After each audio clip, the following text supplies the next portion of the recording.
Assalomu alaykum Mo'ramajonlar.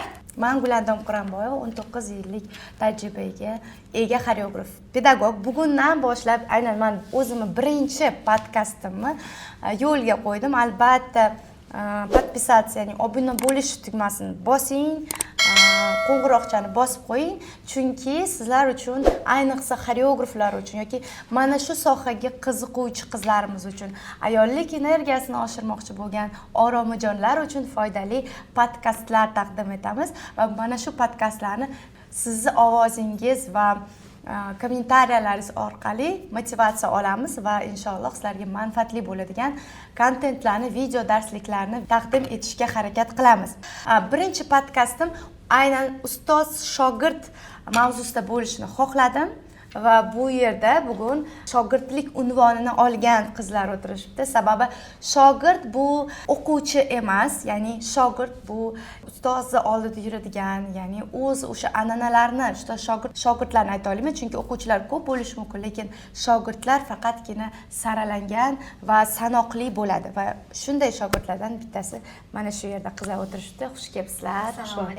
O'ylaymanki, bugungi suhbatimiz ham qiziq, ham motivatsiyaga boy, kimlar uchun qanaqadir insaytlarga boy bo'lishiga aniq, chunki bular bugun bosib o'tgan yo'llari va xato kamchiliklar haqida gapirib o'tadi va biz sizlarga bu narsani qanday yengish haqida tushunchalar berib boramiz. Demak, boshlaymiz degan umiddamiz. Birinchi navbatda Dilbar opa, siz bilan tanishsak, o'zingiz haqingizda ma'lumot bering va keyin o'zimdan qanaqa tanishganligimiz haqida ham ozgina qisqacha aytib o'tsangiz.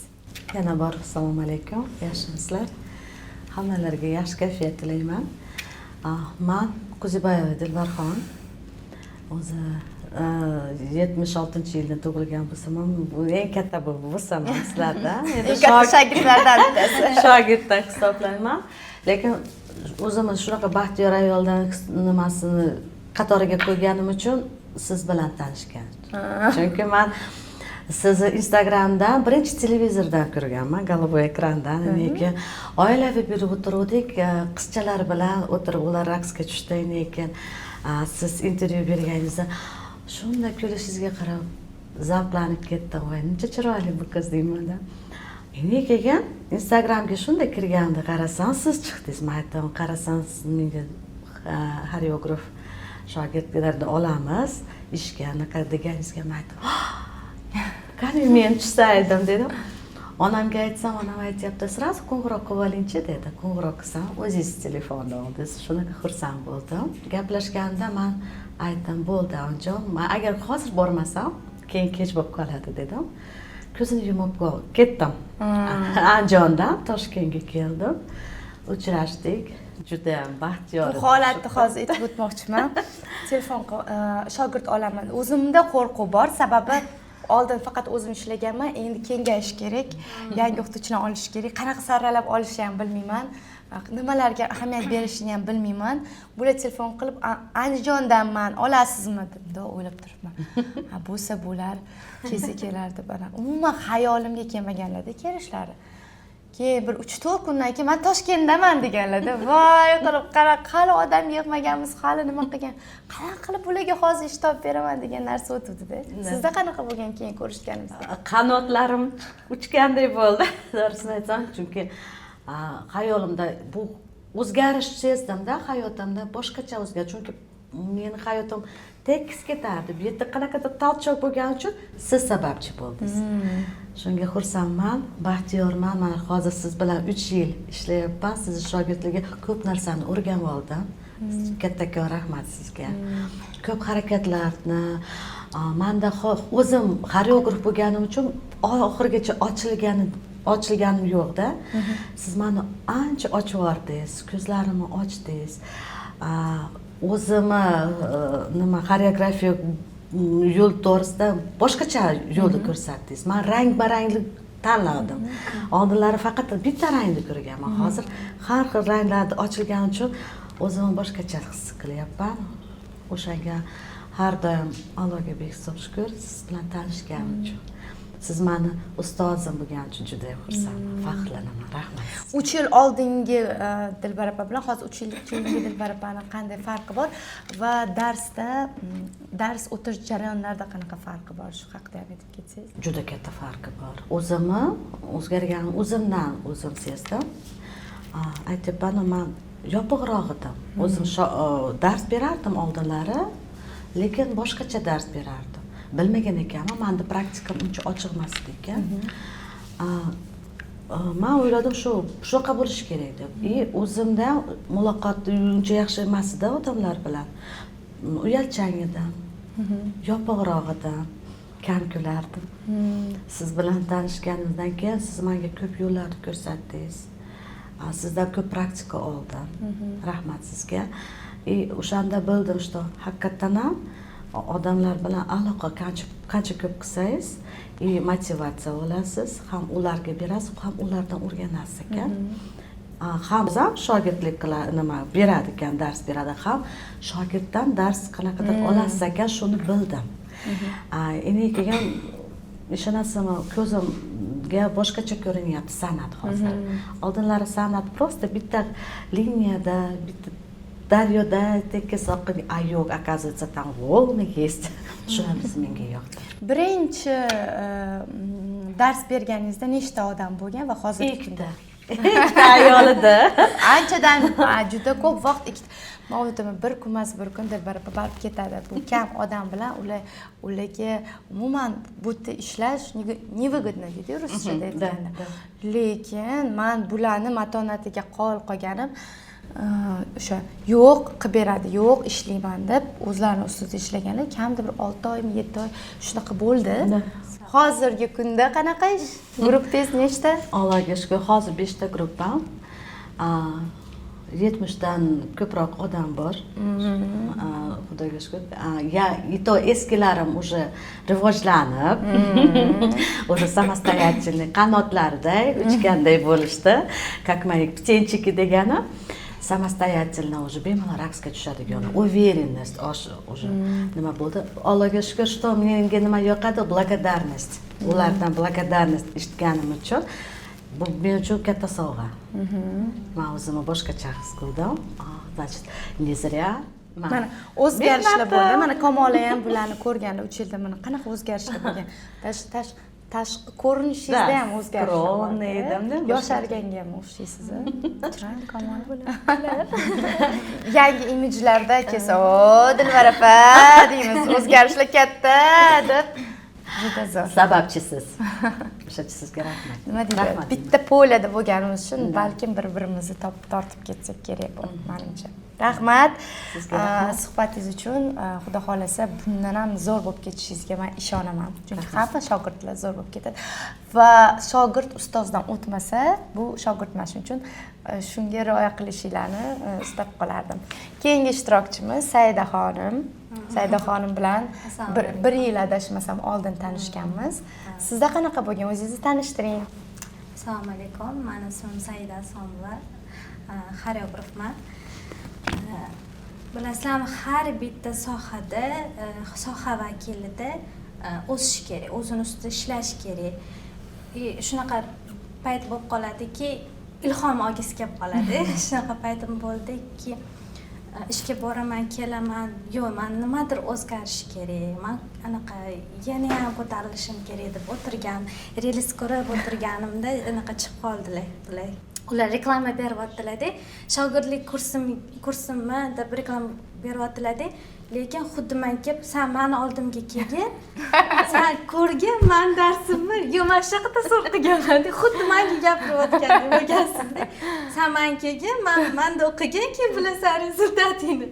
Keyin yo'q, bo'ldi, o'sha joyda tochka qo'ygan bo'ldi. Shu qizga mana o'zini ishini ustasini ham xarizmi boshqacha bo'ladi-da. Biz kelinglar, unaqa o'tamizdan ko'ra keling, ko'ring, o'tingni farqi bo'ladi. O'sha yosh qizga bormasam bo'lmaydi deganman-da. Borib keyin o'sha darslar boshlanyapti, ikkinchi, uchinchi kunlar ketyapti-da, o'zimga rahmat aytaman. Rahmat Saida, yaxshiyam shu yerga kelding. Yaxshiyam shunaqa ustoz Alloh senga anaqa yo'naltirdi deb o'zimga o'zim shukr etganman o'shanda. Menda bitta e'tiborimni tortgan bitta narsa bo'lgan. Saida meni o'qishimga o'sha ustoz shogird kursiga kelganda bir narsa aytganda, darslarimni atmen qildim, faqat o'qimoqchiman deganda. Men yo'q, naborot, siz darsni davom ettirishingiz kerak, amaliyotni o'quvchilarda qilishingiz kerak deganman-da sizga.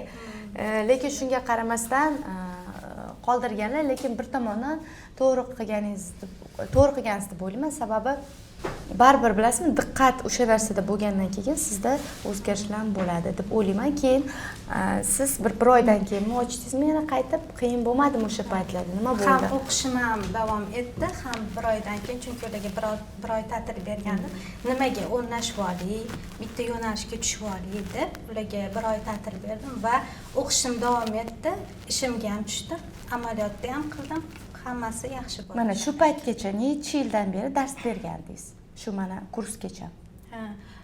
Oila a'zolar bola chaqadan keyin yengish boshlaganimga 2-3 yil bo'lib qolgan edi. 2-3 yil bo'lgan edi, lekin menda to'g'ri metodika yo'q edi. Men o'sha nima deydi, har bitta darsni yoki har bitta mashg'ulotni ketma-ketligi. Misol uchun muzikada ham ritmga tushish kerak deymiz-ku. O'sha darsni ham ritmini men xohladim, ichimda ritm bo'lishini, hamma narsada ritm bo'lishini xohladim. Shuning uchun keldim. Ungacha ham qanaqa o'tadi? Bilganingizcha o'tardimi yoki qanaqa bo'lardi misol dars? Ko'proq noto'g'ri o'tganim bo'lgan. Menga anaqa ham bergansiz. Boshidagi mashg'ulotlarni o'rtasida o'tgan ekanman. Mana shunaqa aralashib ketgan. Menda bitta yo'nalishga, bitta oqimga tushmaganman o'sha paytda. Darsingizdan keyin mana nima qilish kerak, ta'na bilan boshida nima qilish kerak, keyin o'zini etaplar. Mana oshga ham birinchi nazar solasiz-ku, qozonga ham. Shunaqa bo'lib. O'quvchilarda qanaqa o'zgarish bo'ldi? Misol Saida xonim boshqacha dars o'tadilar ularda. Mana ular oldin keyin malaka oshirmasimdan oldin ular bilan dars o'tganman. Men bilishadi qana malaka oshirgandan keyin. Ustoz, buncha ko'p gapirasiz. Gapirmasmidi?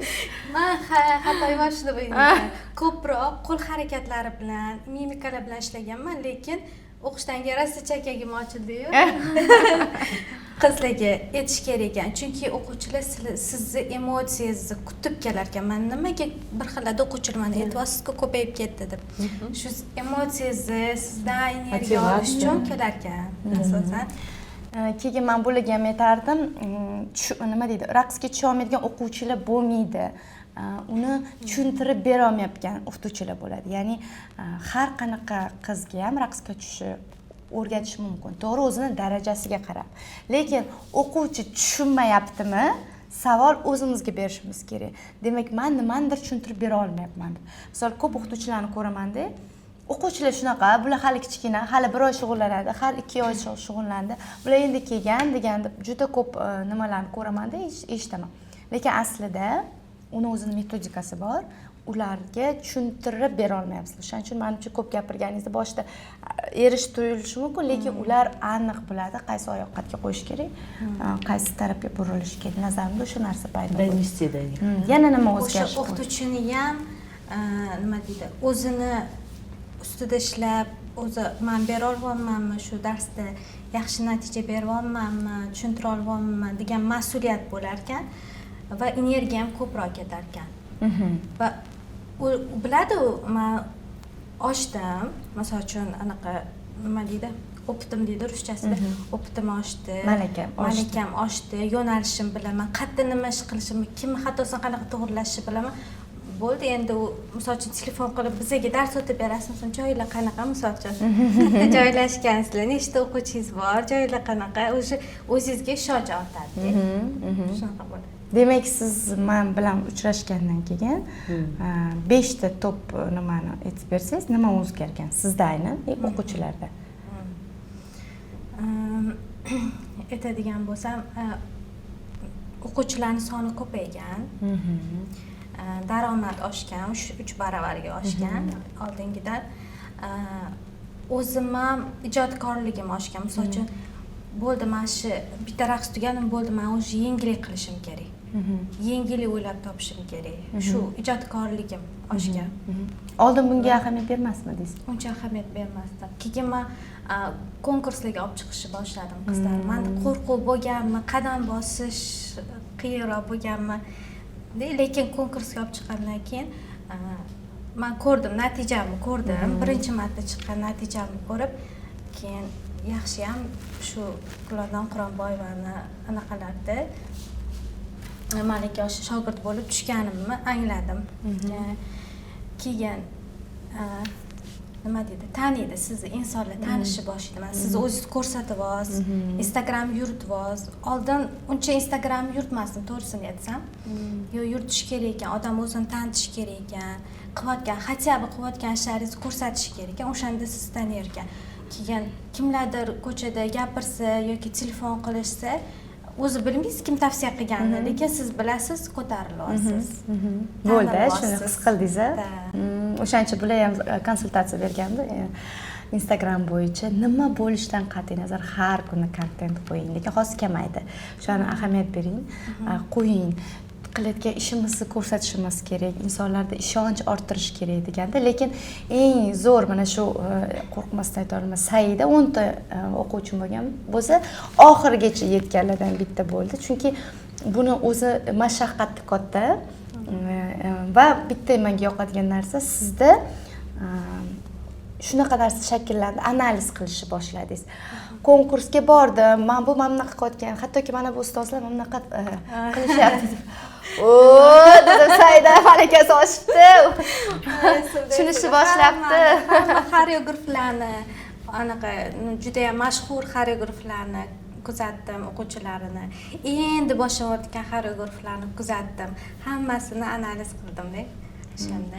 Baribir bu tanlovlar, festivallar bizani bilasizmi, qanaqadir sog'lom raqobat kuchaytiradi. Misol, men o'zim ham ming zo'r bo'lgan bilan, ming qaysidir ma'noda boshqalardan kuchliroq bo'lgan paytda va festivallarda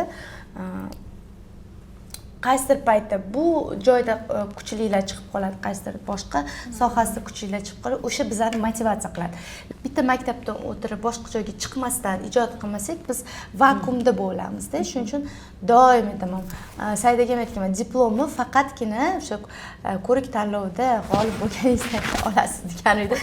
O'sha narsa bitta emas, ikkitada chiqdilar va keyin o'sha konkursga chiqqaningizdan keyin yana virusga o'xshagan narsa ekanda, o'quvchilar ham xohlar ekan, yana chiqamizmi, yana boramizmi? Keyin o'zimda ham endi bunisiga chiqsak nima qilar ekan deb shunaqa g'oyalar keladi. Demak, o'sish borligidan xursandman va ayniqsa to'xtamaslik kerak, chunki bu soha bilasiz, mana har safar men o'zimga qanaqadir planka qo'yaman. Yaxshilanib borish uchun. Qachonki biz to'xtasak, bo'ldi, bu o'lim degani. Ya'ni biz to'xtamasligimiz kerak. Hali ham o'zimga perfeksionistligimni yoqib olaman-da. Aytaman.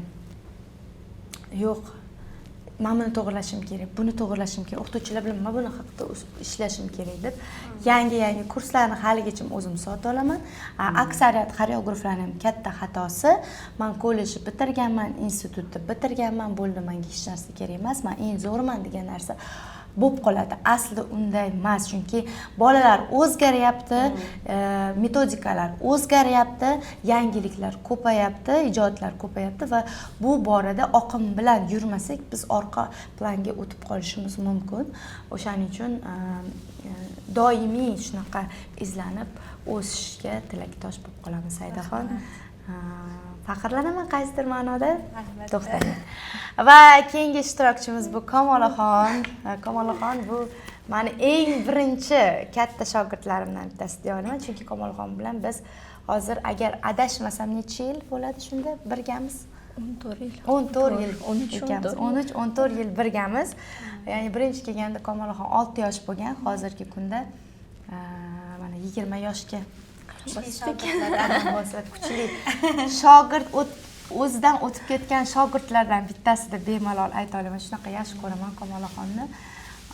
Va bu o'quvchim hozirgi kunda o'sha o'tgan, ya'ni shogird o'tgan nimalardan, bular misol uchun hali qadam bosayotgan bo'lsa, bular o'sha o'tib ketdi deb bemalol ayta olaman. Birinchi o'zingni tanishtir va qanaqa kirib ketman, seni hayotingga qanaqa kirib kelganman, shular haqida ozgina tushuncha olmoqchiman. 4 yil bo'lib ketdi, o'zim ham esimdan chiqib ketgan.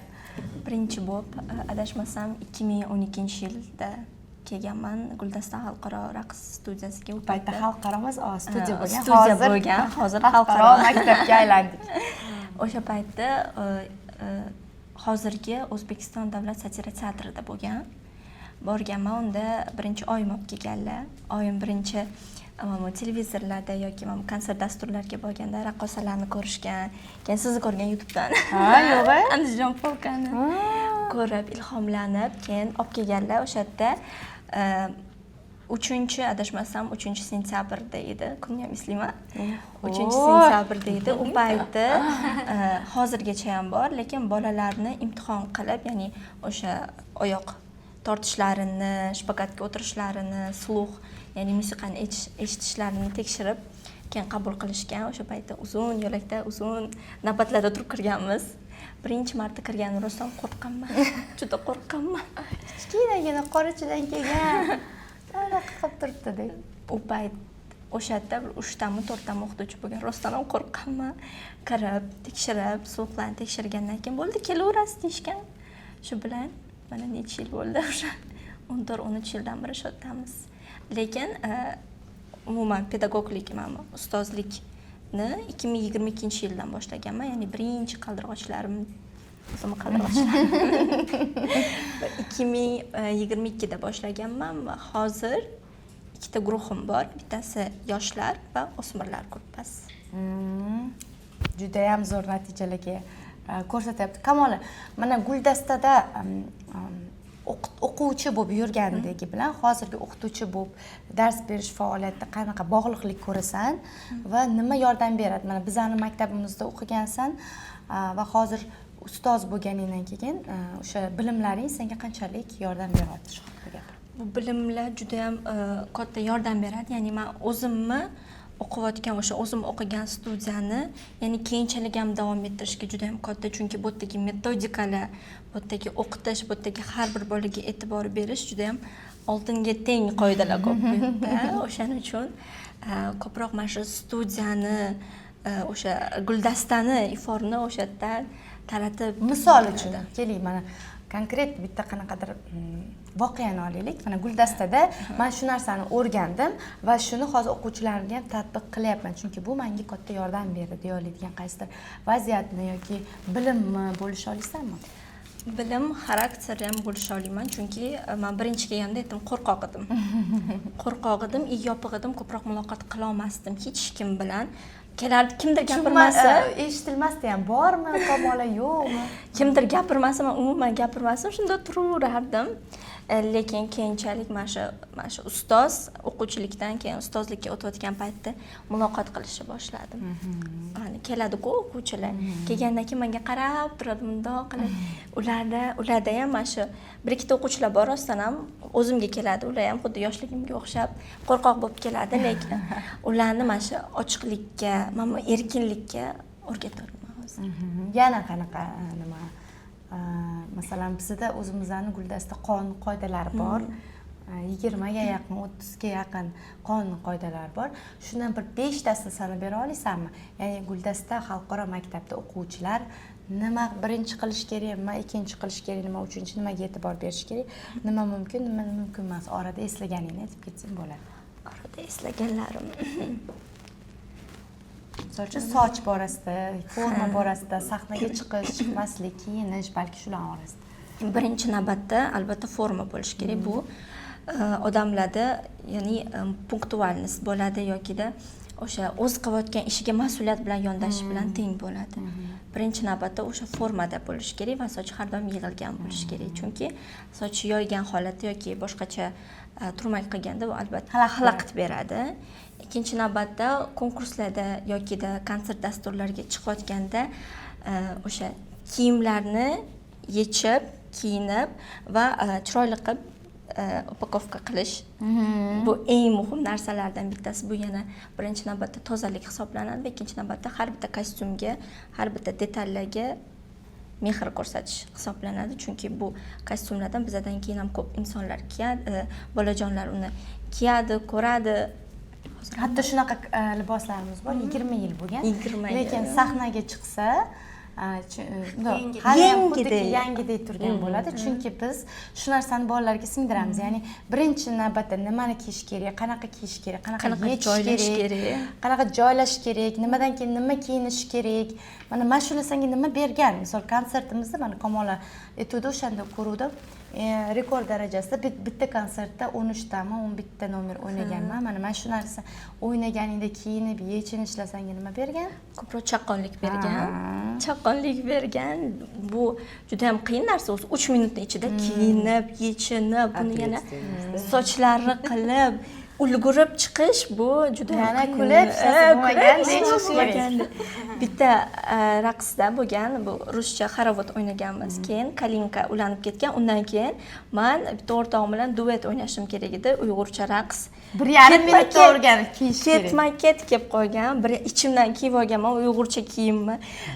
Shunday terlar oqib yotibdi, turman. Уже sahnani sekin orqasiga kiyamiz. Shunday chiqib 1 minutda ichida kiyinib, boshimni qilib tayyor qilib turib olganman. Lekin u paytda anaqada ulgurmasdim. Repetitsiya jarayonlarida o'rtoqlarim yordam berardi. Lekin qarasam o'rtoqlarim yo'q. O'shim tez qilib. Bu ham bitta mas'uliyat.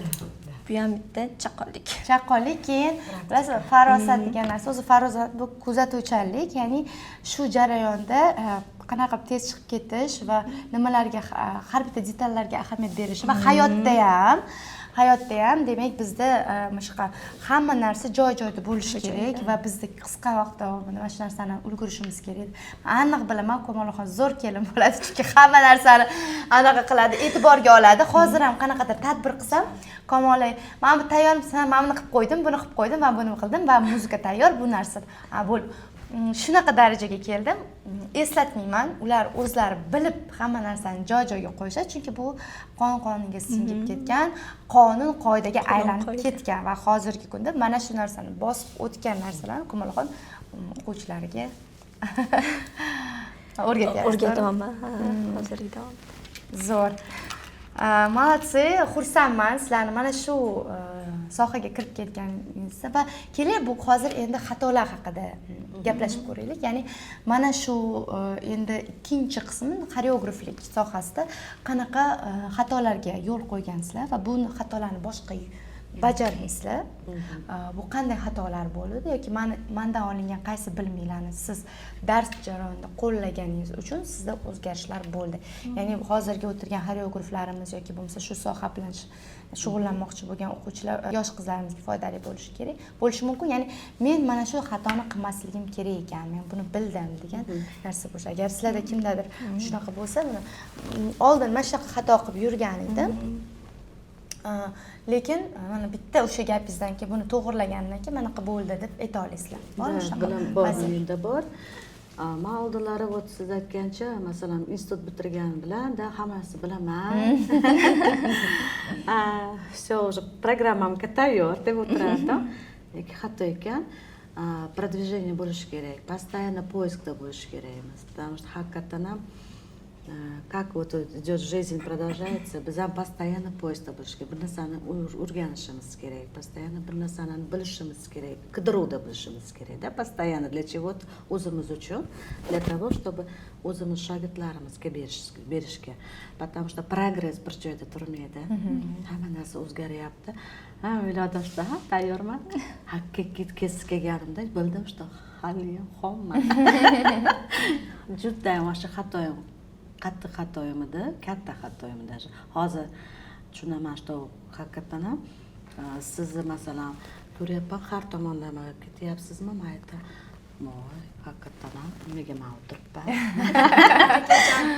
Charchamanglar, o'zlaringiz Xudo kuch-quvvat bersin. Malikajon. постоянно duodamiz, umringiz uzun bo'lsin. Biz uchun, mana shu xalq uchun. Qaysi metodikalardan foydaldingiz? Metodika, men bitta narsani tushundim, что harakatda bo'lish kerak, постоянно движение это жизнь. Постоянно poyezddada mana shu bir narsani bildim, o'rgandim, menga yetadi deb nima qilish kerak emas. Boshqa tomondan ko'rish kerak. U tomondan, bu tomondan, разнообразие tomondan hech qachon to'xtatish kerak emas. Постоянно bir narsani qilish kerak, чтобы yangilik bo'lsin. Yangilik o'shandan keyin o'sish ekanda, ozgina o'sish bo'ladi. Nafaqat o'zimizni xoreografiya. Я вот даже shuni поняла, что psixologiya ham juda katta ta'siri bor. Даже meditsina tarafidan bizga tegishli bor. Не только bu, потому что badan, hamma narsa bizga ham tegishli. И man могу, знаю, что man shogirdim keldi, qanaqadir animasi bor, какие-то там, ну, да, болячки там или еще что-то. O'shanga qarab, men уже bilishim kerak-da, как над этим работать, заниматься. Men уже biologiyaga kirib olyapman. Uni изучать qilib olyapman. Hatto geografiyani ham. Matematikani ayta qolsa, geografiyagacha, потому что kerak ekan. Bizga tarix, adabiyot, hamma narsa, hamma mana shu maktabda bitirganimizdan keyin yana boshlash kerak ekan, потому что o'zim bilgan narsani men hatto Qaysi metodikalardan foydaldingiz?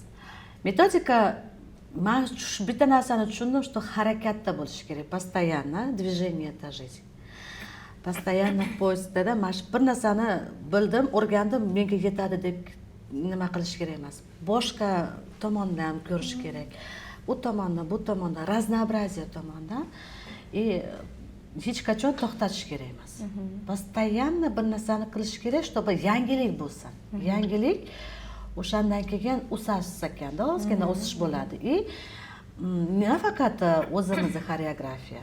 Я вот даже shuni поняла, что psixologiya ham juda katta ta'siri bor. Даже meditsina tarafidan bizga tegishli bor. Не только bu, потому что badan, hamma narsa bizga ham tegishli. И man могу, знаю, что man shogirdim keldi, qanaqadir animasi bor, какие-то там, ну, да, болячки там или еще что-то. O'shanga qarab, men уже bilishim kerak-da, как над этим работать, заниматься. Men уже biologiyaga kirib olyapman. Uni изучать qilib olyapman. Hatto geografiyani ham. Matematikani ayta qolsa, geografiyagacha, потому что kerak ekan. Bizga tarix, adabiyot, hamma narsa, hamma mana shu maktabda bitirganimizdan keyin yana boshlash kerak ekan, потому что o'zim bilgan narsani men hatto shogirdlarimga ham berishim. Sir bo'lmasa, siz necha yoshsiz, Dilbar sirmasmi? 48 yosh. Mana 48 yoshda 32 yoshli, o'sha payt 32 yosh bo'lganman.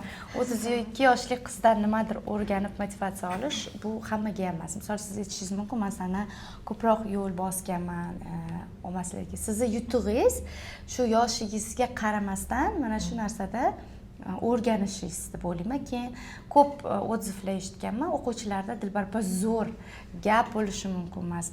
Gap so'zlari, tushuntirishlar maydalab tushuntirib beradi.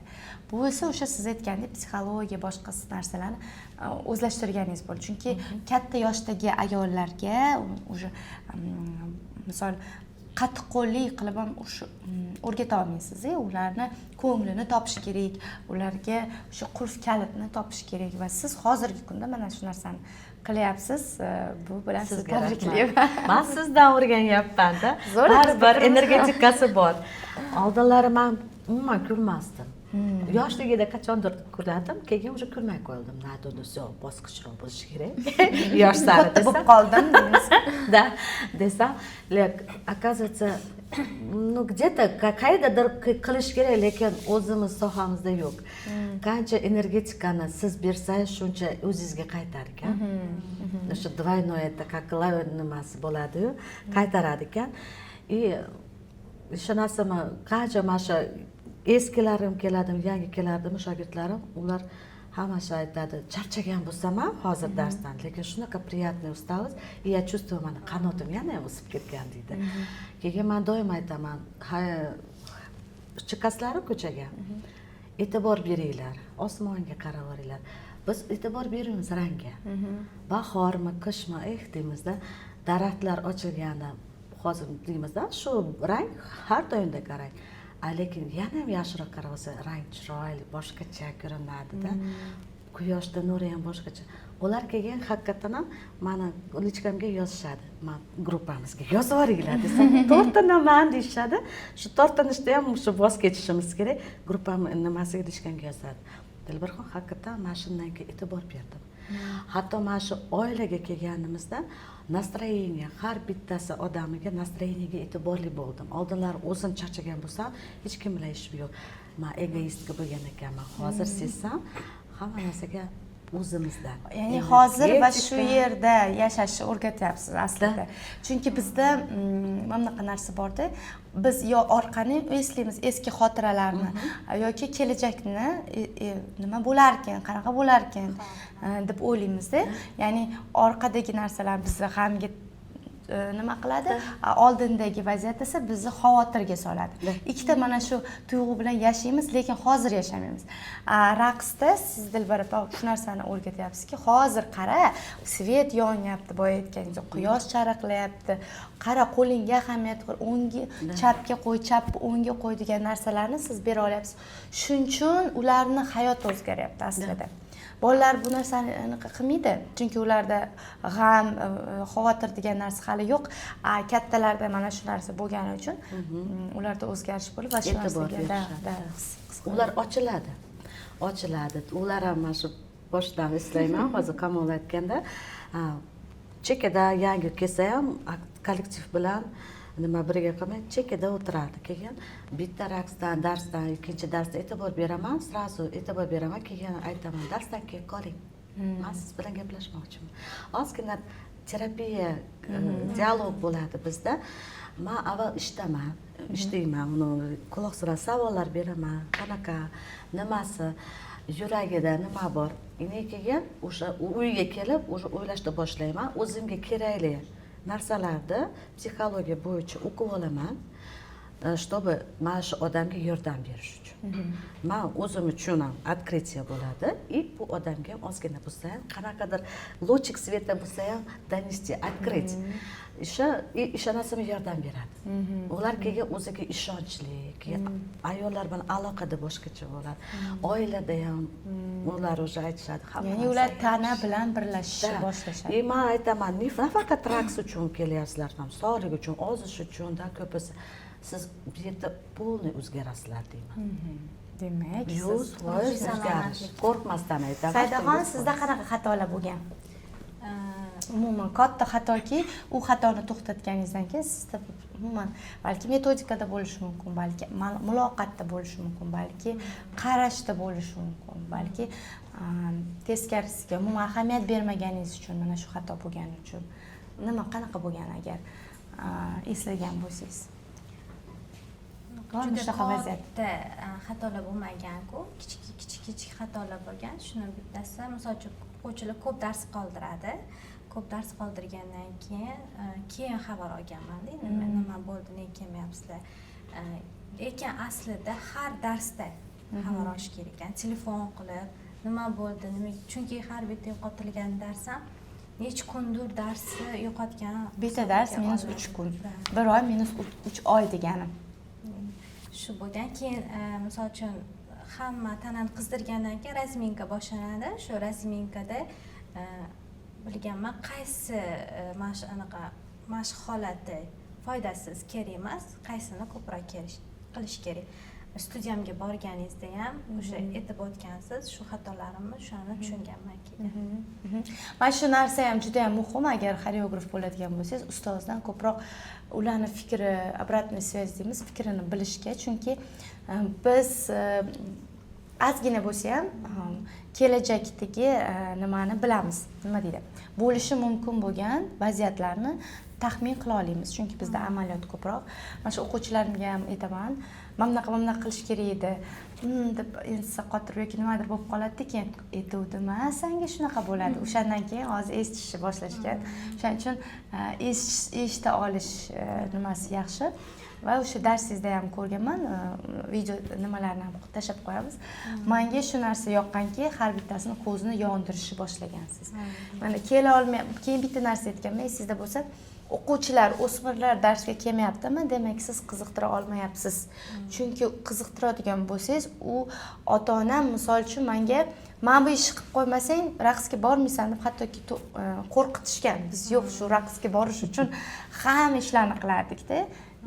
Ularda ham shu narsa bo'lishi kerak. Ya'ni yo'q, hozir qilib qo'yishim kerak bor. Demak, ular qiziqmayaptiki, biz kela olmayapmiz. Agar siz shunaqa telefon qilsangiz, ya'ni aytishadiki, "Men haqimda qayg'urar ekan, men shu studiyada qanaqadir o'rnim bor ekan" degan fikrga keladi va bu metodikada juda ham muhim. O'zlari ota-onalar ham, bolalar ham hozir telefon qilib yoki bir kun oldin ogohlantirib, "Mana shunaqa bo'luvdi, o'shaning uchun bora olmaymiz" deb mas'uliyatli bo'lishgan. O'zlari ham. Yana qanaqa xatolaringizni to'g'rilagansiz? Xatolardan yana menda stabilniy anaqa bo'lmagan, forma so'ramaganman. Hozir ranglari bir xil bo'lishi kerak, punktlarni bo'lishi kerak, sochlariga ahamiyat berganman. Intizomiga oldin bo'shroq qo'yganman. Yo'q, hozir qattiqroq ishlayman. Demak, o'sha bolalarda ham o'zgarish, o'sha bitta formani o'zi qanchalik o'zgartirdi? Bitta formani o'zi misol uchun. Birinchidan bir-biriga qarab qanaqadir boshqa narsa his qilishadi. Mana sendagi meni ham bir xil hammamiz videolarga olganda ham chiroyli ko'rinar ekan. Videolarga, rasmlarga, ota-onalar ham ko'rib bir xil chiroyli bo'lib turishsa, "Voy, mana farzandim" deydi-da. Bu qaysidir ma'noda ham estetika o'rgatadi-da. Misol uchun formasiz bo'lishi mumkin, chunki hozir 21-asr bilasizlar, hattoki Amerikada ham formalar joriy qilinmayapti. Hamma o'zi xohlagan kiyimda, ya'ni o'zini xohishiga mos qilish kerak degan narsalar bo'ldi, lekin men Amerika va umuman Rossiya katta nimalarda maktablarni solishtiraman. Natija bo'yicha baribirga ham libosi bor, intizomli maktablarda natija yaxshiroqligini ko'ra olaman. Hattoki sportda ham xuddi shunaqa. Sportda o'zini qonun qoidalari bor. O'sha qoidalarga amal qilsangina sen olimpiya chempioni bo'lasan. Ya'ni o'sha soatda o'sha suvni ichishing kerak, mana shu soatda mana shu vitaminni qabul qilishing kerak, mana shu soatda mana shu kiyim kiyib, mana shu soatda mana shuncha shug'ullanishing kerak degan intizom bo'lgani uchun olimpiadachilarimiz olimpiada chempionlari bo'lishyapti. Shuning uchun bu muhim. Bu nafaqat maktab uchun, balki kelajakda nimadirga erishish uchun intizomni shakllantiradi. Intizom bizga nima uchun kerak? Intizom berilgan maqsadga erishishni tezlashtirib beradi. Biz intizomsiz ham erishishimiz mumkin, lekin qanchadir vaqt ichida. Lekin bizda shu borasida intizomimiz bo'lsa, biz 10 yil sarflamas, kamida 1 yil, 3 yilda bu narsaga erishishimiz mumkin. Yoshlikda qo'yilgan mana shu siz aytgan intizom bizani bolaligimizni, ya'ni farzandlarimizni kelajakdagi qilayotgan ishlarga katta investitsiya bo'lishi mumkin. Shuning uchun biz o'z raqs guruhlarimizda shu narsani tatbiq qilganmiz va mana ko'rib turibsizki, o'zini samarasini beryapti. U hattoki darsga bo'lgan qarashlari ham o'zgaradi. Ya'ni kulib aytaman, bu proходной двор emas, ya'ni kirib chiqadigan joy emas, bu maskan, bu maktab, bu yerga o'zini qonun qoidalari bor deb ota-onalarga tushuntiryapman. Kamolxon, sizda qanaqa xatoliklar bo'lgan va uni hozirgi kunda bartaraf qildingiz? Men birinchi navbatda ko'p baqirardim. Juda ham ko'p baqirardim, u payt qo'rqardim, chunki mendan ko'p narsa kutishyapti. Men bularni shunaqa qilib berishim kerak. Davay tez bo'linglar deb ko'proq baqirardim, lekin bir kun kelib, "Sen baqirma, tinchlan, sen faqat tushuntirishni o'rgandirdilar." O'shaning uchun hozir imенно o'sha tushuntirib ularni intizomini saqlab qolishga harakat qilyapman va mana shu raqslarni tozalash jarayonlarida ularni ham o'zimni ham qiynab 2 soat emas, mana bitta metodika savol berib. Masalan, birinchi holatda qo'l qanaqa turadi? Mana masalan bittasi xato qilsa, qo'l qanaqa turishi kerak edi? Nima qilishing kerak edi? Barmoqlar qayerga qaraydi? Mana shunaqa savollar berib, bu ham bitta metodika savollar berib, hozir o'sha raqsni tozalash ishlarini juda ham tez va o'sha samarali, ya'ni juda ham qisqa vaqt ichida tozalab, keyingi raqslarga ham umuman vaqt qolyapti. Zo'r. Bu ham bitta metodika. O'shaning uchun metodikalar doim har xil bo'ladi. O'zi nima degani metodika? Bu uslub, dars berish uslubimizga qarab biz natijalarga erishishimiz mumkin. Shuning uchun metodikalarda qo'shimcha kirgizishlarni sizlarni ham taklif qilib qoladim. Ya'ni har bitta ustozni o'zini metodikasi bor, ya'ni pochirk deymiz, ya'ni o'zini yozuvi bor. Shunga qarab mana bu ustozni mana bu kuchli deb o'sha narsani olishga harakat qilsanglar, menimcha maqsadga muvofiq bo'ladi. Endi kelinglar birinchi o'zi bo'lishib olamiz. Shogird o'zi qanaqa bo'lishi kerak va ustoz qanday bo'lishi kerak? Ustoz qanaqa ustozlarni shogirdlar tanlashadi? Sizlar uchun ustoz qanday bo'lishi kerak? Shogirdni nimalari qanday bo'lishi kerak? Nima deydi? Majburiyat. Qanaqa bo'lsa, o'sha shogirdda yaxshiroq natija chiqadi. Ya'ni bunaqa deb savol bering. Sizningcha ustoz qanday bo'lishi kerak, shogird qanday bo'lishi kerak hozirgi holatingizda? Va sizlardan ham nimadir olishim mumkin mana. Kim birinchi? Masalanda ustoz endi u полностью o'zini отдачада beradi-yu, полностью как ikkinchi ona bo'ladi hisobda. Полностью отдачаны berganda, lekin e'tibor beramiz, agar shogird ushlamagan bo'lsa, значит biz полный отдача bermaganmiz. Qila olmayaptimi? Demak biz beramiz. Bir narsaga ahamiyat bermaganmiz. Yoki qiziq bo'lmadi bu bolaga, что boshqa tomondan bir ko'rish kerak. Shogird aytaman shunaqa, bu как gubka. Men shu qaysi tomonga tushgan bo'lsa, sutga bo'lsa sutda, shakar suv bo'lsa shakar suv. Значит, men bemaza suvga tushgan bo'lsa, da shoshdi, bu ustozidan. Keyin men nima deyman? По-моему, большую часть nimasida направление bo'lyapti bu ustozda. Потому что shogird bo'sh keladi, pustoy keladi, hech narsani bilmaydi. Ustoz qancha motivatsiyani, energiyani, отдачаны bersa, shunchasini oladi. Shogird energiyaga shogird o'sishni boshlaydi. O'zimizni masalan, agar maktabda o'quvchi 2 o'qigan bo'lsa, o'quvchining nimasini ayb emas, u ustozning aybi. Я так считаю. Поэтому men doim aytaman, orqada qolgan, masalan, harakatlarda orqada qolgan ayollarni oldiga o'tkazib yuboraman. Ular qo'rqib o'tadi. Terlab ketishadi. Tamam. Mas'uliyat deb qo'yasiz. Qo'rqmanglar, 2 qo'ymayman. Mayda dnевниклari yo'q deyman. Но у них привычка остается постоянно оркада в тени оставаться. Это тоже айб устозники. Потому что получается любимчиклар oldida, отстающийся orqada men постоянно меняю позиции. Nimaga? Чтобы o'sish bo'lsin. Faqat o'qituvchi aybdor bo'ladimi? O'quvchilar tomonidan qanaqa bo'lishi kerak? O'quvchi qanaqa bo'lishi kerak? Yaxshi natija olish uchun o'quvchi qanaqa ответственность olish kerak. Mas'uliyatli. O'ziga olish kerak. Ustozini aytgan, masalan, ras уже mana shu yo'lni tanladimi, kelishni boshladimi, meni aytganimni qilish kerak.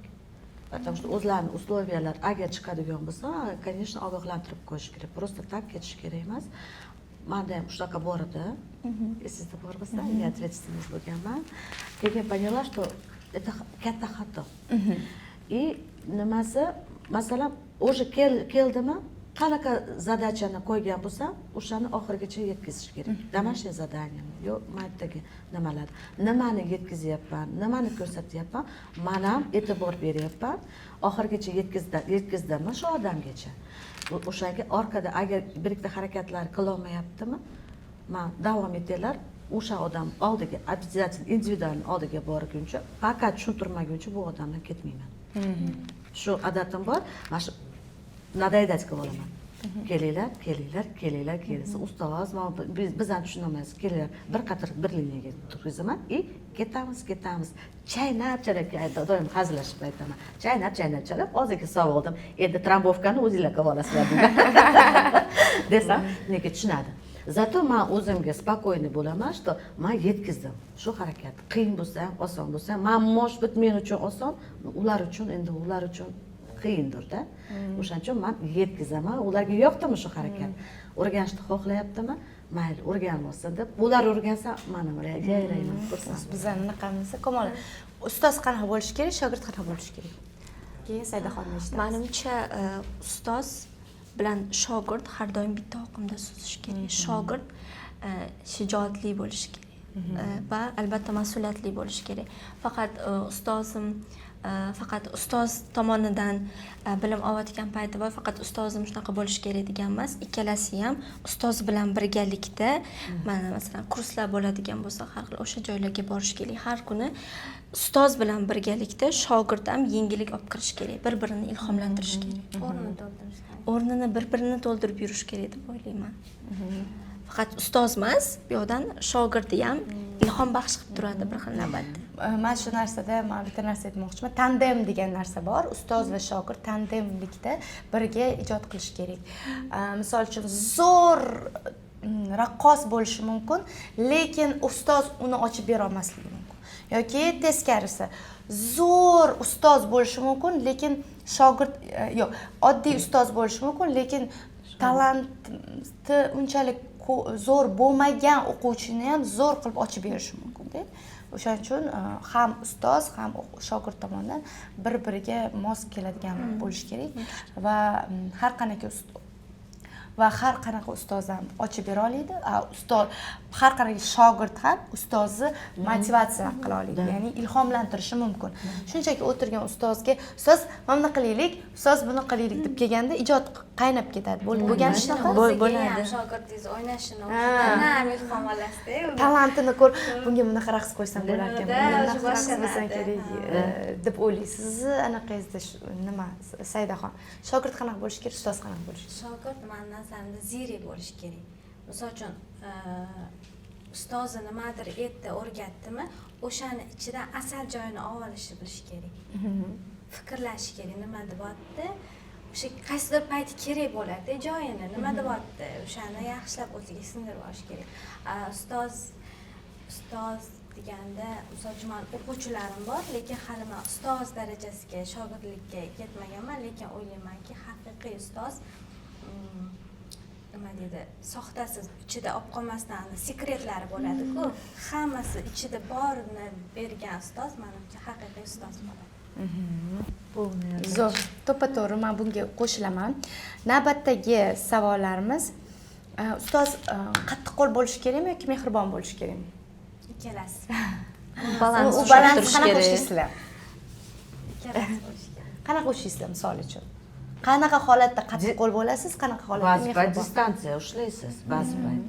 Потому что dars endi nima qilish kerak, hamma yerda чтобы programma nimasini bo'yicha emas, baribir kunligiga ham qarab olasiz. Misol uchun holatiga qarab o'quvchingizni. Keldimi, bundoq ko'rasizda o'sha yo'ldami, uydami nimadir bo'lgan deysiz. His qilasizda, sizda ham shunaqa his qiladigan anaqangiz bor, qobiliyatingiz bor. His qilasizda, bugun unga anaqa unchalik nagruska bermaysiz. Agar to'polon qilyaptimi yoki kimgadir qitmirlik qilyaptimi yoki aytganingiz qilmayaptimi, bo'ldi unga o'sha qattiq turishingiz kerak. To'g'ri. Shunaqa. Kamolaxon, siz nima deysiz? Men ikkala balansni ham ushlashni bilish kerak. Chunki ko'p o'quvchilari men endi dars paytida rosa ham o'ynab, kulib dars o'tamizda, endi qiziqarli bo'lish uchun bir xil payt oldimga keladi, umuman raqsga mos bo'lmagan aytadi.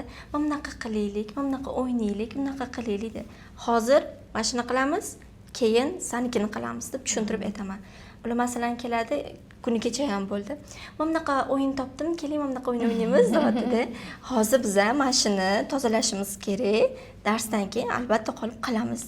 Xo'p deb o'sha harakatni boricha qilayotgan ishimizni maksimalni o'zi ham harakat qiladi, aytadi. "Voy dars tugagandan keyin mana shuni qilar ekanmiz" deb tezroq harakat qilib boshlaydi, o'zi ko'zi yonib ketadi keyin. Keyin albatta darsdan keyin Hozirgi kichkina yoshdagi o'quvchilar ko'proq dangasa oladi.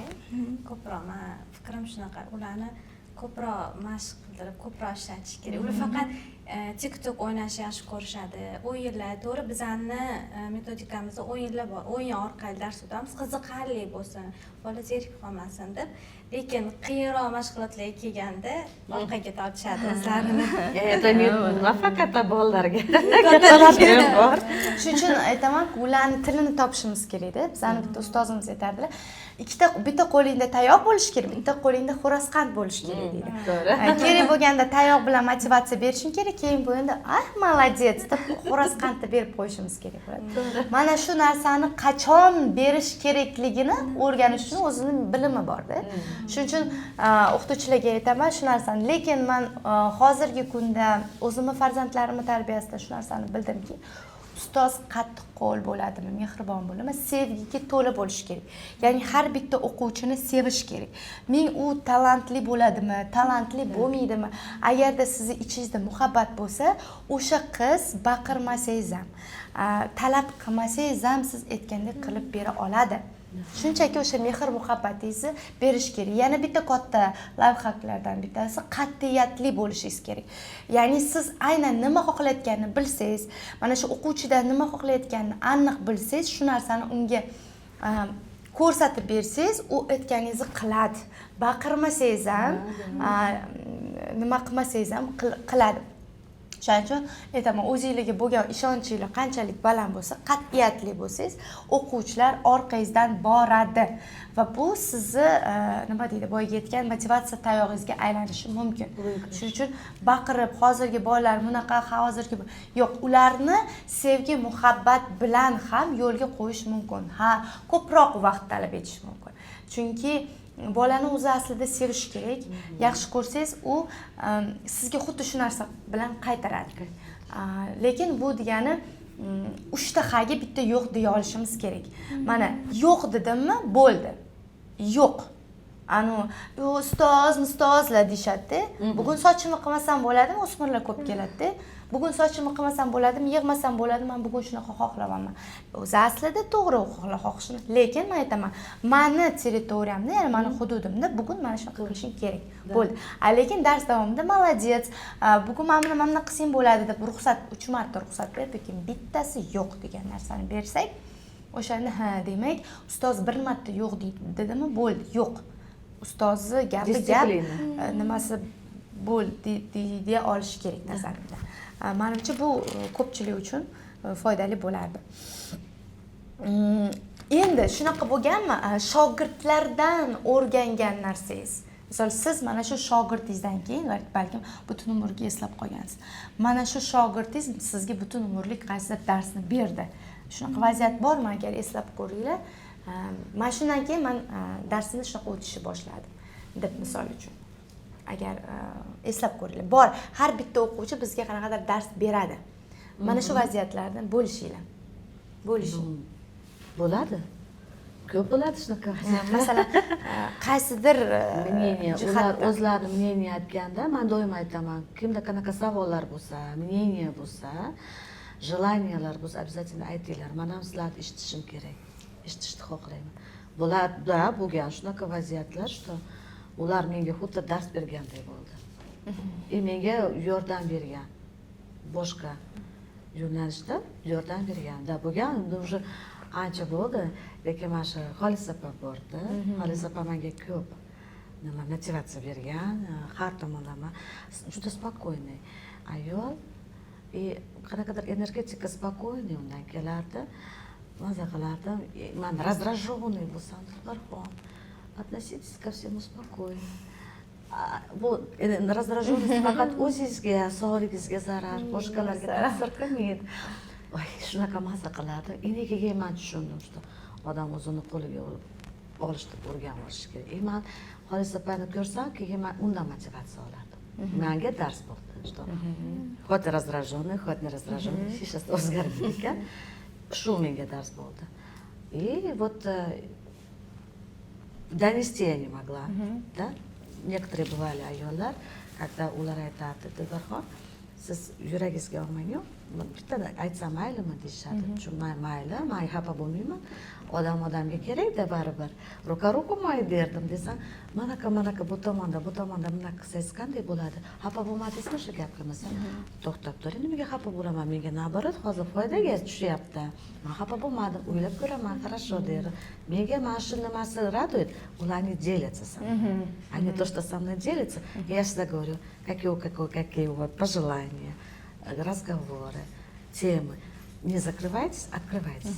Делитесь со мной, а я буду делиться с вами. Bir-birimizga, может быть, в чем-то мы поддержим, поможем.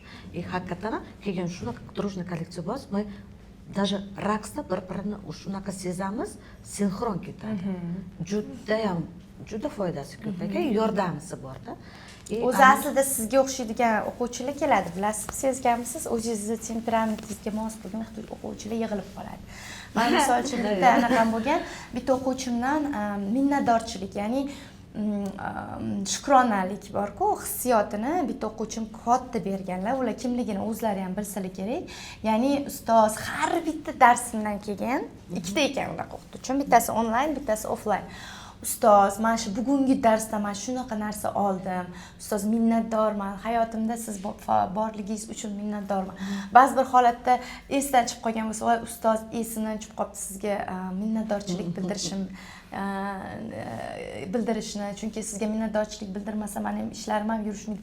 Sizga shu narsani aytsam, boshqacha o'zimni his qilaman dedi. Keyin o'shandan keyin haqiqatda bugungi kunim uchun minnatdorman, bugungi darsim uchun minnatdorman. Mayli bugun 4 ta odam kelgan bo'lsin, o'tgan safar 12 ta bo'lgan bo'lsa, bu safar 12 ta. Men minnatdorman shu qizlar kelganiga degan o'sha minnatdorchilikni menga singdirgan bitta o'quvchim. Yana bitta o'quvchim 60 yoshli bitta ayol bor, go'zal, o'zlariga qaragan zo'r bitta ayol. Ular menga hayotda zavqlanib yashash mumkinligini va bu yoshga qaramasdan haligacha ham o'zini sevilib yurish kerakligini, xuddi turmush o'rtoqlari bilan yosh ikkita juftlikdek qo'l ushlashib yurgan nimalarni ko'rganman-da. Demak deganman, sevgi, muhabbat o'lmasligi va doim qalbimizda bo'lsa bu muhabbatni biz o'zimizga bog'liqligini o'rgatdi va mana shuna qilib shogirdlarni ko'p narsalar o'rganib, ulardan nimadir olaman. Sizda qanaqa bo'lgan?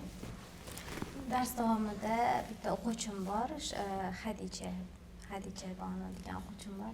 U ko'proq mana bu video olamiz-ku, anaqada o'zini g'oyalarini beradi. Ustoz, mana bunaqa qilaylik deydi.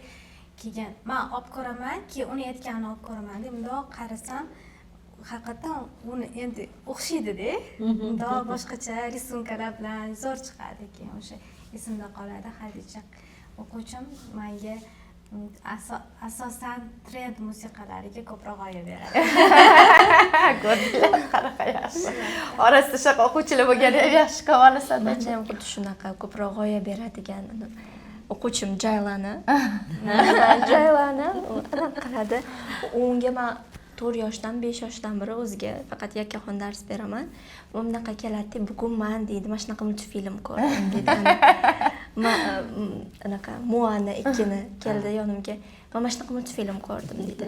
O'sha yerda mana shunaqa personaj bor ekan, Matangi bor ekan dedi. U menga mana shunaqa muzikalar aytdi, mana shunaqa qo'shiq aytdi. Mana shuni eshitib ko'ring deb eshittirdi menga. Keyin men shunga anaqa xohlamayman, men bunaqa qila olmayman, men koliso qila olmayman, men bunaqa qila olmayman deb o'rgatadi ekan. O'zi xohlab anaqa qiladigan o'ylayman. Ha, demak meniki o'quvchi mana shuni xohlayapti, demak men o'shani qilib berishim kerak unga. Boyga tandemda mana o'quvchi va ustoz bir-birini tushungan holatda mana shunaqa san'at asarlarini yaratamiz. O'zi xohlab qiladi ekan o'shani. Endi bir o'quvchilar bor, anaqa qilib majburlash kerak bo'ladi, lekin mana shu o'zi xohlaydi. Voy, men bunday qila olmayman deb yana bitta harakatlarni ko'rsatib, yana ilhomlantiradi. Ular baxtli bo'ladi. Siz undan ham xursand bo'ladi. E'tibor olayotgan. E'tibor. Rahmat, menimcha ko'pchilikka yana o'zini qo'yib ko'rgan bo'lishi mumkin shu borada. Va endi sizlardan bitta narsa eshitmoqchiman. Umuman kelajakdagi maqsadlaringiz qanaqa? Mana hozir mana kimdir Guldasida ishlaydi, bir o'zini yo'lini topgan. Maqsadlaringiz qanaqa? Qanaqa maqsad sari yo'l oldingiz? Eng katta maqsadlardan bittasi. Va shogirdlardan nima kutasiz hozirgi kunda? Qanday shogirdlar bo'lishini kerak? Shogirdlikka loyiq bo'lish uchun qanday ya'ni birinchi navbatda maqsad, keyingi shogirdlar haqida fikrlaringizni aytsanglar. Meni maqsadim shu davom etish, chunki o'sha Guldasda meni oilamday bo'ldi. Ketgim kelmaydi, sog'inaman. Juda sog'inaman. Yuzlarini ayniqsa tasaga kelganda ko'pchiliklarni ko'rib olaman. Oy, qizlar deyman. Rahmat, boringlarga shukr. Maqsadim davom etish. Я хочу продолжить, но вырасти еще. Вырасти. Что-то вот барбары мало. Хочу еще проектов, что какие-нибудь еще проекты, разнообразие. И мания о том, что, масалам, вот как мы хозер, qizlarjonlarimiz chiqadi-yu, gastrollarga я хочу чтобы ayollarimiz xuddi shunaqa bo'lsin, чтобы вот прям chiqsin, как эти ласточки вылетели. Не только o'zimizda xonamizda, для начала можно на природе, потом еще куда. Просто нужно их вдохновить. Вдохновение хочу, чтобы глаза горели, глаза горели, чтобы они продолжали жить и радоваться. Ну а ikkinchisidan shogirdlarga qanday shogirdlar o'zi ko'pincha shogirdlarim mani nimaga xursand qilishdi, ko'pincha menga uy bekalari kelardi. Уже продвижение nimaga ko'rdim, befart, значит, man oldimga kelmagan, yarim yildan keyin ular уже ishga kira boshlashdi. Mana shu to'ppa-to'g'ri men bildim. Uyda shunaqa ayollar bo'lgan, birinchi o'quvchilarimda uyda to'qib o'tiradigan ayol nimadir bo'lib ishga taklif qilib, yana davlat ishiga taklif qilib, chet elga safarga ham ketganlarni ko'rganman. Ko'rdingizmi siz? Qaysidir ma'noda iskra berasiz. Berdi, mana shunga kelgan благодарность то, что nafaqat o'zlarida, erlaridan ham eshitdim. Buketlarni olib kelishdi, xotinimni o'zgartirish uchun. Rahmat. Men xotinimda shunaqa ideal, shunaqa внутренний способностьlar borligini men bilmagan xotinlar, men o'zim ham bilmagan deyishardi. И вот eski o'quvchilarimdan ko'pisi shunaqa. Ular hozir tinch, Xudoga shukr, u них все хорошо, работает. Уже kamdan-kam ko'pincha telefon qilsam, yo'q, bayramlarda o'zlari telefon qilishadi. Sholqin, qayerdasiz? Men ko'rmaysiz. Men hozir Turkiyadaman, uyerdaman, Dubayda. Ular biznes woman bo'lishdi o'sha. O'zlari proyektlarni ochishdi, o'zlari bizneslarni ochib yuborishdi. Hacha men hech qachon qo'limdan keladi shunaqa ishlar o'ylamadim. Siz sababchisiz aslida. Да, ular o'zlari ham aytishdi, keyin oxirida, ну, конечно, онлайн получаю подарочки. Цветы, шоколадки. Конечно, приятно, но мне приятно то, что кому-то я могла помочь в этом деле. И мои ученицы такие одаренные. Мне уже это подарок. Saida xonim, maqsadlar va qanday shogirdlarni kutib qolasiz? Maqsadlarim shogirdlarni ko'paytirish, ya'ni ham ularni yana ham yaxshi natijalarga olib chiqish. Agar inshaalloh yo'li ochilsa, shogirdlarni chet el safarlariga olib borib, o'sha yerda ham raqslab qo'yish. Inshaalloh. Mashalloh. O'quvchilarga qanday berardingiz maslahatni yoki qanaqa o'quvchilar xohlardingiz kelishini? O'quvchilar, men ko'proq talantli o'quvchilarni yaxshi ko'raman. Har bitta raqschi oddiy raqsga tushmas, yuraydan, yashaydi-ku, anaqa raqsda yashaydigan qizlar bola, shunaqa o'quvchilarim bor. Safiya degan, o'zi kichkina juda ham hammaga ko'p motivatsiya beradigan, raqsda yashaydigan. Mahoratli ekan. Shunaqa o'quvchilarni kutib qolaman, xohlab qolaman ko'proq. Kamolaxon? Mani eng katta maqsadim bittasi bor. Guldasta xalqaro raqs maktabini boshqa davlatlarda filiallarini ochish. Boshqa davlatlarda. Mana sekin-sekin xalqaro anaqaga ko'tarildik inshaalloh. Boshqa davlatlarda, ya'ni agar boshqa davlatlar bo'lmasa, onlayn tarzda ham onlayn maktablarni kengaytirish, endi faqat O'zbekistonda emas, boshqa davlatlar bilan birgalikda mana shu o'zbek raqsini ularga ham o'rgatish niyatim bor. O'rgatish, umuman ochish, guldasta o'sha guldasta bilan birlashtirish juda ham katta narsa deb o'ylayman. Orzu qilaman Inshaalloh. Ya'ni biz hammamizning maqsadimiz farzandlarni yoki ayollarimizni ayollik jozibasini orttirish, farzandlarimizni sog'lom qilish, o'ziga bo'lgan ishonchini oshirish, asankasidagi chiroyli qad-qomatini chiroyli qilish yoki bo'lmasam liderlik qobiliyatini yana ham rivojlantirish, mana shu raqs orqali siz aytgan o'zini topish uchun harakat qilyapmizmi? Biz hammamiz mana shu yo'ldamiz. Bu borada sizlarga katta omadlar tilab qolaman, chunki men xursandman o'zimdan keyin nafaqat o'quvchilar, ya'ni o'quvchilarni o'rgatadigan o'qituvchilarni shogirdlarni tayyorlayotganimni va borgan sari safimiz 100 baravar, 1000 baravar oshishini va kimda kim haqiqatdan ichida mana shu olovcha, uchquncha bor bo'lsa, safimizga qo'shilishinglarni va biz albatta o'zimizni amaliyot malakalarimiz bilan sizga bu narsani ochiq oydin aytib berishga tayyormiz. Ya'ni biz uchun bu mana Dilbar aytgandek oila bo'lib qoldi Guldasta. Mana shu oilachamizda sizlarni ham kutib qolamiz. Endi oxirgi nimasi tilaklaringiz. Siz nima degan bo'lardingiz mana shu ekran qarshisidagi o'quvchilarga, balki o'quvchilar bizni kuzatayotgandir. Nima shogirdlar kuzatayotgandir yoki o'sha mana shu sohaga qiziqish bildirayotganlar kuzatayotgandir. Tilaklaringiz. Yoqqa qarab ayting. Tilaklarim odam hech qachon o'zidan ishonch qoldirish kerak emas. Постоянно. Lekin kimdir sababchi bo'ladi. Hamma odamga kerak narsalar bu sababchi bo'ladi. Odamga baribir yordam beradi. Menga o'zimni ustozim sababchi bo'ldi. Men hayotga juda minnatdorman. Bitta tilagim to'xtamasin. Shu Guldasta hech qachon to'xtamasa, o'ssin, hamma qatnashsin, rohatini olsin. Chunki motivatsiya juda ham kuchli, juda katta motivatsiya oladi. Chunki men o'zim ham motivatsiyani ko'p oldim sizdan. O'shani endi boshqalarga berish uchun har tomonlama harakat qilaman, xudo xolasa. Yana bitta tilagim, odamlar hech qachon nima deydi, грустный bo'lmasin-da deyman. Вот надо улыбаться, хоть даже грустно нужно улыбаться, потому что улыбка, она ключ во все двери. Я всегда говорю, девочки, улыбайтесь, потому что улыбка, она все. Это жизнь. А улыбку улыбаться мне научила моя педагог. Лучезарная ее улыбка, я ее обожаю. И да, хочу донести до всех моих любимых людей, которых вот мои ученицы, с тем, кому я живу, я всегда говорю, даже если на сердце грустно, а то улыбнись и станет веселее.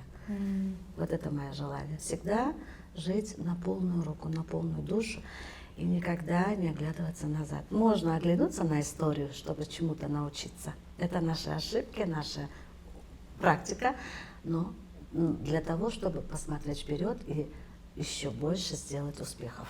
Judayam chiroyli bo'ldi. Saida xonim, qatga qarasizlar.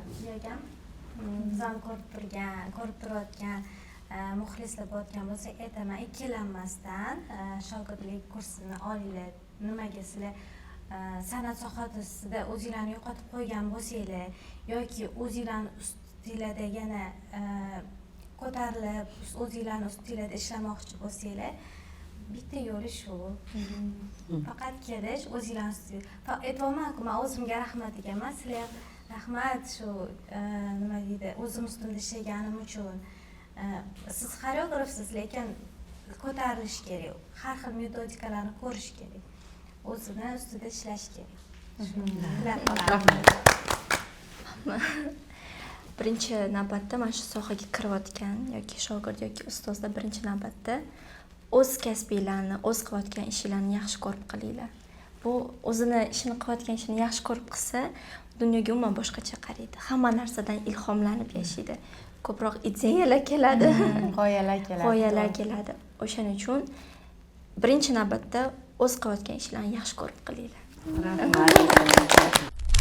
Bugun mana biz birgalikda yig'ilgan ekanmiz, bekorga emas, chunki men birinchi o'zimni nima deydi, shaxsiy va yuqori bitta eng orzuyimam desam ham bo'ladi, niyatlarim amalga oshiradigan tarixiy kun deb ayta olaman, chunki men o'sha davlat tashkilotida shunaqa litsenziyaga ega bo'ldimki, endilikda men shogirdlarga rasman mana shunday diplomlarni berish huquqiga ega bo'ldim. Ya'ni bu diplom bizga nima beradi?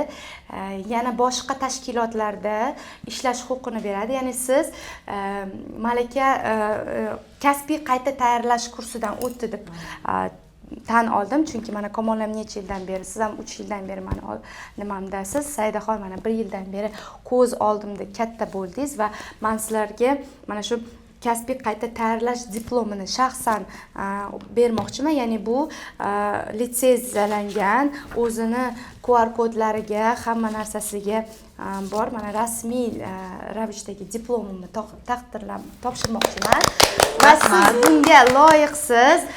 Ya'ni bu yerda siz nimalarni o'rgandingiz? O'quv kursi modul mavzulari bo'yicha tanishib chiqsak, raqs o'rgatish asoslari, raqs texnikasi, uslubi, xoreografiya va ijodkorlikni oshirish, raqs maktablarini boshqarishni o'rgandingiz, kasbiy rivojlanish va umumiy mavzularda malaka oshirdingiz. 3 yoshdan 5 yoshgacha bo'lgan bolalar bilan ishlash, katta yoshdagi bolalar bilan ishlash metodikalari bilan tanishdingiz. Xalq sahna raqsi, mumtoz raqs, musiqa nazariyalaridan bilim oldingiz va mana shu diplom endilikda karyerangiz uchun yangi bir qadam bo'ladi deb o'ylayman va sizlarga shaxsan topshirmoqchiman. Tabriklayman. Rahmat. Bardavom bo'lsin. Unaqa qilib qo'lga kiritish sizlarga nima bo'lsin. Tabriklayman. Tabriklayman bo'lsin.